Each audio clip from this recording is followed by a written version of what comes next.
the tense of the verb. Are. That's present tense, isn't it? Right now. So as Paul was writing and the Spirit was guiding him, giving him every word, letter, jot, and tittle, he said, ye are all the children of God. So they're saved at the moment he's writing that, correct? Okay. Now, watch verse 12 of chapter 4. He calls them brethren. Right? Verse 28, brethren. Verse 31, brethren. Now, you certainly know Paul did not believe in the universal fatherhood of God and the universal brotherhood of man. You know better than that. So who's he talking here? Saved people, isn't he? Calling them brethren.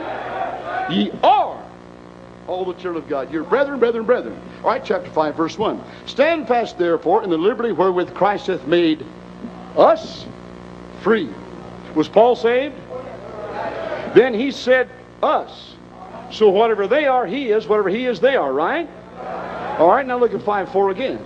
Christ has become of no effect unto you. Whosoever you are justified by the law, ye are fallen from grace. If fallen from grace means you've lost your salvation, notice the tense of the verb.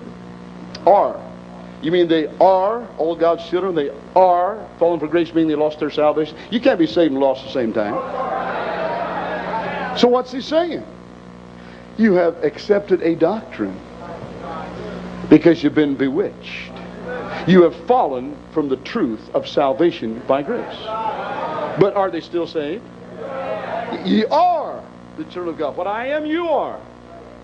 So they're mixed up doctrinally. They're still saved. So the NIV people got together with their garden tools, says, now we're going to please this crowd, because you can be saved, lost, saved, lost, saved, lost, saved, lost, saved, lost. So let me read it to you now from the NIV. You who are trying to be justified by the law have been alienated from Christ. Ye have fallen away from grace. Alienated from Christ? That means lost. You want me to prove it for you? Look at Ephesians 2:12. If you're an alien, you're alienated, aren't you? All right, you know Ephesians chapter 2, it opens up talking about we that are saved. We used to be dead in trespasses and sins. We used to be children of the devil. We used to be children of wrath, but we're saved now. So still, in verse 12, pointing back to that time before we were saved, that at that time, back when you were lost, ye were without Christ, being what? Aliens. Now remember, if you're an alien, you're alienated, aren't you? Aliens from the commonwealth of Israel and strangers from the covenants of promise, having no hope and without God. So an alienated person is without Christ, without God, has no hope. He's lost. Right? All right, give me one more quick. Colossians chapter 1. If you're alienated, you are lost. Colossians 1:21. Again, this chapter is talking about what it was with us before we were saved and how it is now. If you remember back in verse 13, we read it earlier, that we've been delivered from the power of darkness, translated in the kingdom of God's dear Son. That's what happened to us. We used to be in the kingdom of darkness. We've been delivered, haven't we, into the kingdom of God's dear Son. All right, so still talking about how it was and how it is. Verse 21. And you that were sometime, back there before you're saved, alienated. So what were they when they were alienated? Lost. And enemies in your mind by wicked works. Yet now, now that you're saved, you're reconciled. Alienated, you're lost. Reconciled, you're saved. So when the NIV says, ye are alienated from Christ. Boy, does that crowd love the NIV there. Oh, they've got their proof now. Well, that's a garden tool and that's a lie. You're right. Who's the father of a lie, folks? Whose book is the NIV? Now I'm going down to that last one, okay? Mark chapter 1. If you haven't seen this one, you fasten your seatbelt. I'm going to show you a bold-faced, acid-mouthed, hellish lie that'll shake your shoes if you haven't seen this. Call that NIV a Bible. You can tell Charles Stanley and Charles Swindoll and James Dobson and that whole crowd, I said so. They've got a garden tool, pal. They don't have a sword. Oh, but I think they're such wonderful men. They're going to teach you from the devil's Bible. What can you learn from them? Brother Lacy, you're not full of love. I love this book. I love its author.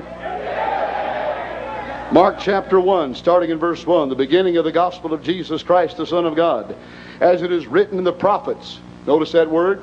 Got an S on it, doesn't it? That means plural, right? So you got to have at least two to be plural, correct? Hang on to that. As it is written in the prophets, behold, I send my messenger before thy face, which shall prepare thy way before thee. The voice of one crying in the wilderness, prepare ye the way of the Lord, make his paths straight. Got it? All right, listen to it from the devil's coulter. The beginning of the gospel about Jesus Christ, the Son of God. Listen closely now. It is written in Isaiah the prophet. I will send my messenger ahead of you who will prepare your way. A voice of one calling the desert, prepare the way for the Lord, make straight paths for him. I double dead dog, ding dong dare. The International Bible Society, the Zondervan family, the so-called translators, the NIV, Charles Stanley, Chuck Swindoll, James Dobson, John MacArthur, and the rest of them. I dare them to show me verse 2 in the book of Isaiah. It's not there. The real Bible says in the prophets. Mark 1:2 is a direct quote from Malachi 3:1. It is not found anywhere in Isaiah. Mark 1:3 is Isaiah 40 in verse 3. So the NIV has put a lie there and said that Isaiah said something Isaiah never said. Jesus said by a sword. Okay? I said I will fight over the King James Bible, and Brother Howes, my last point takes about 30 seconds. I will fight over the King James Bible. I will fight for the King James Bible. I will fight with the King James Bible. Jesus said by a sword. I did. Therefore I can go forth to meet the onslaughts of the powers of darkness because I've got a sword. And I will fight with my King James Bible. And I would be scared spitless to go up against the devil with his own garden tools. By a sword, Jesus said, I will fight with my sword. I'll fight with my sword when I preach the word because I've got the word in my hand. I will fight with my sword when I go forth to do what Jude told me to do and earnestly contend for the faith. And I will fight the good fight till I go down in the battle or the trumpet sounds the eternal ceasefire. My captain said, by a sword. I did.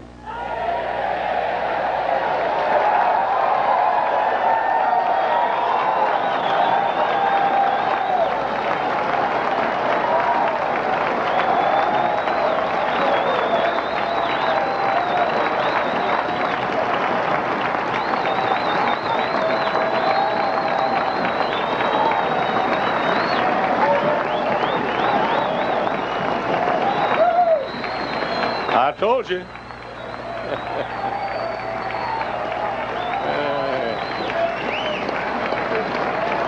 Remain standing. Remain standing, please. I told you. You know, I've often wondered why that guy isn't preaching at big meetings all across this country. I don't misunderstand me. He's preaching some wonderful meetings, but he ought to be in these conventions, these fundamentalist conventions and so forth.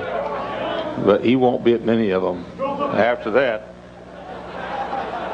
Because you gossips are going to spread what he said all across the country.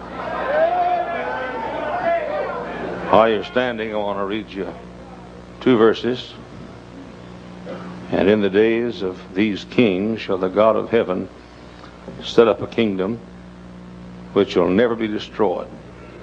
And the kingdom shall not be left to other people, but it shall break in pieces and consume all these kingdoms, and it shall stand forever. For as much as thou sawest that the stone, was cut out of the mountain without hands, and that it brake in pieces the iron and brass, the clay, silver, and the gold. The great God hath made known to the king what shall come to pass hereafter, and the dream is certain, interpretation thereof sure.